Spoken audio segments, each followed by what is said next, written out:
Баршаңызға қайырлы күн. Бүгін өте оңай әрі тез дайындалатын муравейник печеньесін дайындаймыз.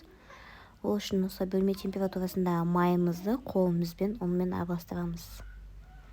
Яғни песочный қамыр дайындайтын боламыз. Үстіне шекер, развехитель немесе сода и кішкентай сүт құйып, қолға жабыспайтындай жұмсақ қамыр илейміз.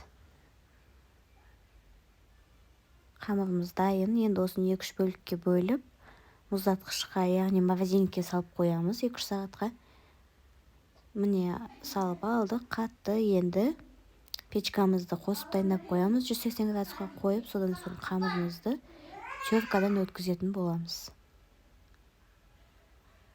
Міне теркадан өткіздік. Енді печкамызға, яғни қызып тұрған печкамызға салып 10-15 минут пісіреміз.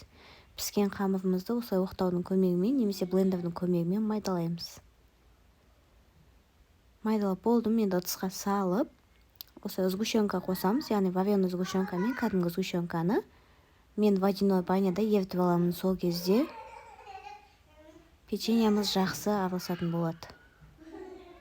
Әйтпесе сгущенкамыз қою болады да, араласуы қиын болады. Міне араластырып болдым. Енді қандай формада жасайтындарыңыз өздеріңіз білесіздер. Мен осылай стаканмен, салафанның көмегімен жасаймын. Не үшін салафан қолданамын? Стаканды ұрлап тұрмайсыздар. Салафанның көмегімен өте оңай алынады.